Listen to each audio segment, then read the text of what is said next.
De la naissance d'un enfant au transfert d'un patrimoine, chaque situation est unique et mérite d'être bien vulgarisée par des conseillers dans le domaine. Voici la chronique des bonsconseils.com avec Éric Veilleux et Bernard Paquette, conseillers en sécurité financière chez Des Bons Conseils Incorporés. Et comme à chaque semaine, on parle finances avec... cette semaine, on a M. Bernard Paquette qui est avec nous, des bonsconseils.com. Comment ça va? Ça va très bien. Et toi, là? Ça va super bien, merci. Donc, cette semaine, on va parler mœurs et réalité, si on veut. Donc, un peu les bons conseils ou les mauvais conseils qu'on reçoit des gens autour de nous. Si tu peux nous expliquer ça un peu? Ben, dans le fond, ce que j'aimais un peu dans cette chronique-là, c'est d'aller démystifier un petit peu des principes de où qu'on acquiert les connaissances financières. Parce que vous le savez, en tout cas dans mon temps, à l'école, on flirtait un petit peu avec les finances, mais c'était beaucoup plus les finances internationales, puis c'était pas de la gestion de budget comme tel. On parlait pas tant d'imposition. On apprenait à tricoter une paire de boxeurs, une paire de bobettes, mais on n'apprenait pas que si on plaçait 10 piastres par semaine, qu'on aurait 110 000 à notre retraite. Donc, puis je parle pas contre le tricot puis la couture, c'est super important, mais en même temps, les finances, on les acquiert où? On les acquiert souvent par l'expérience familiale. Fait que dépendamment de notre background, est-ce qu'on arrive d'une famille plus riche, plus pauvre? Est-ce que nos parents nous ont introduit des bonnes techniques financières? Tout ça va jouer sur nos décisions plus tard. Parce que veut pas, on apprend un peu sur le tas, dans le fond, nos finances. Moi aussi, à l'école, je trouvais qu'on n'avait peut-être pas assez de cours qui nous montraient comment, justement, mettre notre argent de côté. Bon, j'ai été chanceux, je suis né dans une famille un peu d'entrepreneurs, donc je l'ai appris comme ça. Mm-hmm. Mais comment on fait un peu pour se démêler, surtout quand on est plus jeune, pour essayer d'aller chercher ces connaissances-là aujourd'hui? D'aller chercher, de nos jours, il y a beaucoup de connaissances qui sont disponibles, sauf qu'en même temps, où chercher, puis comment faire un peu de l'introspection, à savoir, moi, je suis quel type, soit d'investisseur ou comment me protéger. Rendu là, on n'a pas le choix d'avoir une équipe autour de nous. Mais avant ça, justement, je parlais un petit peu d'où venaient nos croyances, si on voulait, financières. Bien, en même temps, la plupart des couples, on a deux personnes, des familles, donc il y a deux mentalités aussi qui sont complètement différentes. Fait que c'est de trouver un peu l'entre-deux, parce que dans la plupart des familles, on se sépare les tâches, puis il y en a qui veulent rien savoir des finances. Pourquoi ils veulent rien savoir des finances? Souvent, justement, ça les rend émotifs, ça les rend craintifs, parce que de l'argent, c'est pas un objet. De l'argent, c'est des émotions. De l'argent, c'est un héritage qu'on a touché, c'est des sacrifices qu'on a fait tout le long de notre vie pour mettre de l'argent de côté. C'est le chalet que je me suis pas acheté, c'est les voyages que j'ai pas fait. Donc, rendu là, de confier notre argent ou même de la jouer, de la placer, ça devient extrêmement des décisions émotives. Puis on le sait, sur une décision émotive, c'est pas une décision qui est nécessairement éclairée.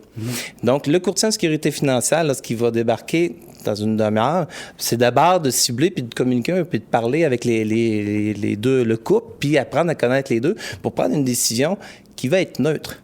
Fait que je vois un peu l'intermédiaire entre les deux pour être capable d'avoir une décision qui n'est pas émotive, mais qui est logique. Parce que des fois, on pense aussi que c'est bon, c'est plus pour les personnes un peu plus vieilles, 40, 50 ans, 60 ans, pour planifier leur retraite. Mais dans le fond, comment vous faites pour rejoindre les jeunes? Quand c'est quand on sort de l'école, qu'on a nos premiers jobs, qu'il faut commencer à penser tout de suite à notre sécurité financière pour quand on va plus. Comment vous allez rejoindre ces jeunes-là, même s'ils ont juste un petit peu d'argent à investir? Oui, ben je dirais pour aller rejoindre, c'est pas nécessairement, il n'y a pas une technique particulière pour aller rejoindre la clientèle plus jeune, mais c'est d'avoir le plus possible d'ouverture, puis d'amener même des fois les parents quand on rencontre ceux qui nous rencontrent dans la cinquantaine, puis qu'on leur fait réaliser quelques changements qu'ils auraient pu faire au courant de leur carrière pour faire en sorte qu'ils soient pas du tout au même endroit aujourd'hui même, donc qu'ils soient mieux placés. Bien, des fois, ça leur allume des lumières, puis c'est là que nous réfèrent leurs enfants qui sont en début de carrière, puis qui commencent un peu leurs élans là-dessus pour être capables d'arriver quelques années, parce que oui, plus je commence à planifier ma retraite tôt, bien, c'est sûr et certain, plus je risque d'être bien nanti puis d'être bien placé. Si on parle un petit peu d'assurance, moi, mon père m'avait toujours dit, prends-toi une assurance jeune, c'est là que ça coûte le moins cher, puis ça va rapporter avec les années, puis tu vas pouvoir laisser ça à tes enfants. Est-ce que c'est une idée qui est préconçue ou c'est la réalité? Bien, en vrai, oui, c'est une réalité, de sorte que l'assurance vie, bien, plus je la prends jeune, moins elle est chère. Dépendamment aussi de mon état de santé, parce que ça va arriver que des gens vont s'assurer plus jeunes, mais qui ont eu un problème de santé passager ou juste des mauvaises mauvaises habitudes de vie qui fait en sorte que quelques années par la suite, on est capable de réviser leur contrat, puis soit d'enlever les surprimes ou même de retrouver un produit qui est plus simple, qui est plus accessible pour descendre la prime. Fait que ça peut arriver. Mais oui, c'est sûr et certain que c'est une bonne chose. Puis par rapport à ça, justement, les assurances, il y a quand même plusieurs idées préconçues qu'on voit souvent, comme justement c'est réglé, ça fait longtemps, ça fait plusieurs années que j'ai ça, mes assurances, moi j'ai plus besoin de toucher à ça. C'est pas nécessairement vrai, parce qu'il y a des trucs comme l'assurance vie, ce que tu as nommé, Adam. Logiquement, si j'ai passé standard, donc que j'ai une assurance vie, j'ai pas été surprimé, j'ai pas d'exclusion, elle devrait jamais revenir moins cher que quand vous l'avez pris il y a 5 ans. Mais au courant de notre vie, il y a des dettes qu'on accumule, il y a des dettes qu'on règle, il y a des achats qu'on fait, il y a des enfants qui débarquent. Donc, il y a une mise à jour qui est à faire le plus souvent possible. Tu sais, je dirais que si on a du placement, qu'on a de l'investissement, voir notre planificateur, notre courtier en sécurité financière, au moins une fois par année, c'est pas un luxe. Le gouvernement fait des ajustements quelques fois par année, donc le faire pour nos choses personnelles, au moins une fois par année, c'est pas un luxe. Effectivement. Donc, assurance vie, sur les placements, quels sont les genres d'idées préconçues un peu qu'on se voit là, sur les placements? Il y en a plusieurs. Puis une idée préconçue ne veut pas dire qu'elle est mauvaise, mais c'est pas toujours adapté. Comme paye tes dettes. On l'entend souvent. Mon père me l'a toujours dit, paye tes dettes. Mais à un moment donné, ça sert à quoi de se dépêcher à payer un paiement, un accordé à 0% d'intérêt, quand tu as un investissement que tu peux faire, quand il y a des réels que tu peux prendre pour sauver de l'impôt. Donc, chaque situation est à recalculer. C'est pas ce que le voisin fait et ce qui marche pour lui, c'est pas nécessairement la même chose pour toi. D'autres choses par rapport au placement, mets pas tous tes œufs dans le même panier. Il y en a qui croient qu'à cause qu'ils placent, là, par exemple, un montant de 50 000, qu'ils placent à 10 endroits différents en apportant un 5 000 qui sont diversifiés. Sauf qu'une diversification, c'est pas d'être éparpillé. C'est de diversifier, donc des actifs différents, que ça soit d'immobilier, que ça soit de l'argent liquide, que ça soit des actions, des fonds communs. C'est d'avoir une diversification là-dedans. Alors, éparpiller et diversification, c'est pas des termes qui sont toujours maîtrisés. Ou je paye pas d'impôts. Moi, ça me sert à rien de prendre des réels. Ce que les gens veulent dire, c'est qu'ils en redonnent pas à la fin de l'année de l'imposition. Mais l'imposition reste quand même le plus gros paiement qu'on fait dans une année. C'est pas notre hypothèque, c'est les impôts.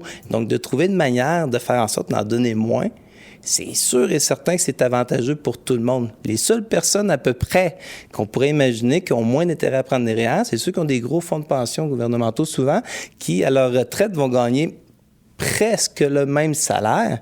Bien, ces gens-là, c'est vrai qu'il y a un moins grand avantage que ça devient un peu plus un report d'impôt. Mais même à ça, il existe des stratégies parce qu'on peut prendre des REER conjoints qui font en sorte que la déduction d'imposition va sur un salaire, mais que le retrait se fait à l'autre conjoint. Donc, à ce moment-là, on est capable de jouer avec le plus gros salaire, le plus petit salaire, faire en sorte on déduit le maximum d'imposition puis qu'on en repaye le moins à la fin.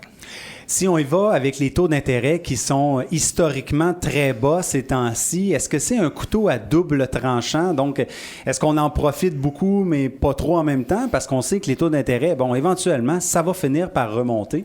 Éventuellement, ça va finir par remonter, mais il y a des taux d'intérêt qui demeurent hauts quand même. Il y a encore des gens qui ont des liquidités sur leur maison, qui ont des équités, qui ont des marges personnelles à plus faible taux d'intérêt, mais qui gardent encore des montants sur des cartes de crédit. Fait que quand on parlait justement de payer rapidement nos dettes, ben il faut jouer un peu avec les cartes qu'on a dans les mains puis apprendre à jouer avec les taux d'intérêt.